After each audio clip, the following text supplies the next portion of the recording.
apa ni? Ya, motor keras.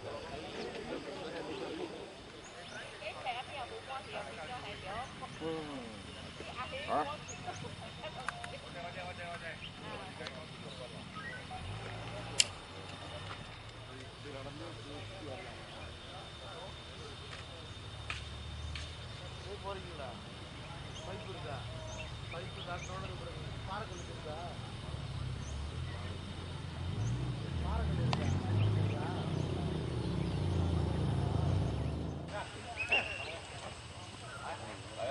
Đây mô tô bao đây. So you just say exactly 50 lah. When at the height of the construction work, how low will you go? 34 meters here. No, how low will you go? How the capacity of that? Depth 10 million.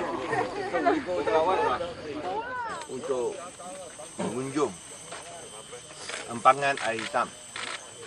Yang kita lihat adalah 70% penuh. Telur Bahang 90 itu Telur Bahang air hitam adalah 74% penuh.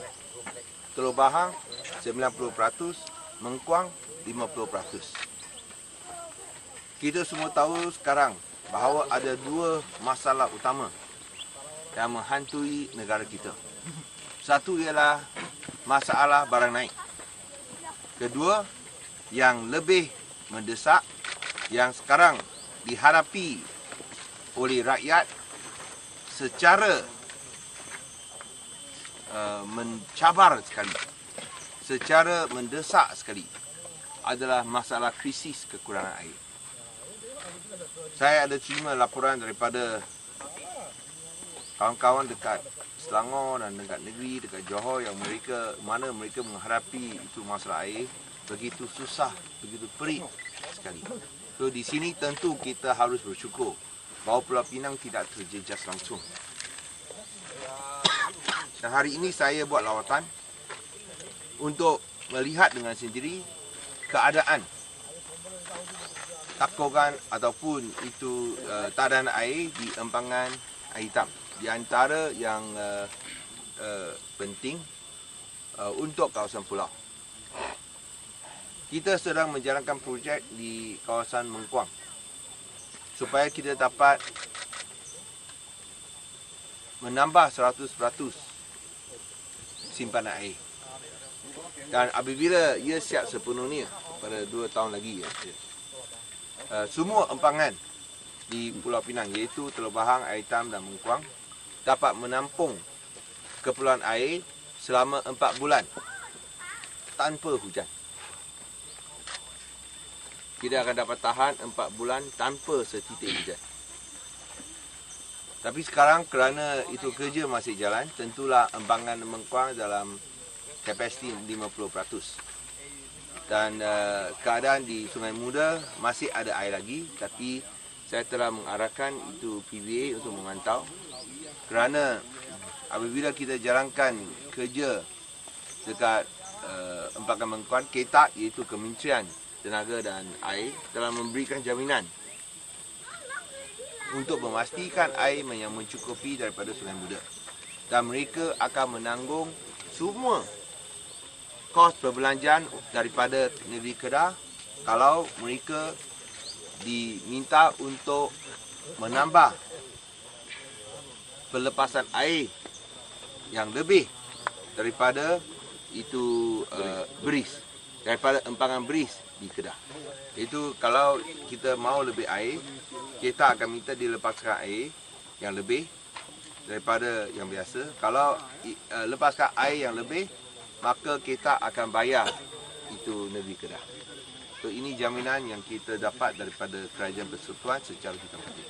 So saya akan meminta itu PBA untuk beri surat kepada kita untuk meminta jaminan ini dilaksanakan supaya kita dapat perbanyakkan lagi air untuk kegunaan rakyat Pulau Pinang. So tidak ada catatan air seperti yang saya sebut tadi. Sekiranya hujan masih tidak turun setitik, kita boleh tahan tanpa masalah sampai akhir bulan depan. Tapi lepas ini kita akan buat kajian. tentulah kita sekali lagi melahirkan harapan kepada rakyat Pulau Pinang, jimatkan air. Jangan bazirkan air. Kerana penggunaan air di Pulau Pinang amat menakutkan. Kita adalah nombor 1 dari segi efisiensi. Kita adalah nombor 1 daripada dia adalah nombor 1 dalam aspek operasi. Kita nombor 1 dari segi NRW, iaitu memastikan kita tidak kehilangan air. Tapi malangnya, semua pun kita nombor 1 di semua aspek-aspek KPI. Malangnya kita pun nombor 1 dari segi pembaziran air. Mengapa? Kerana kita nombor 1 dari segi kadar air yang terendah di Malaysia. Kadar tarif air di Pulau Pinang hanya 1/3 daripada kadar tarif air Johor. So, setiap cawan air kita guna 3 kali ganda lebih mahal dengan Johor. Itu sebab ia begitu murah sampai rakyat tak hargainya, dia bazirkan dia. Guna untuk pelbagai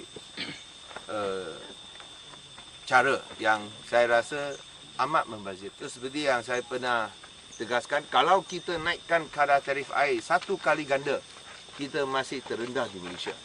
Tapi semua pun begitu, kita tak naikkan kadar tarif air. Kita masih kekalkan kerana kita tahu bahawa rakyat susah. Rakyat susah kerana barang naik. Itu sebab kerajaan negeri sehingga hari ini masih tak mau naikkan kadar air. Tapi kita harap tolonglah jimatkan air, kerana kita takut ini musim kemarau akan jadi satu kelaziman yang akan berlaku setiap tahun. Oleh itu kita akan jalankan lebih banyak projek air supaya kita dapat jimatkan, kita dapat perluaskan dan perbanyakkan sumber air. Dan ini semua memakan perbelanjaan.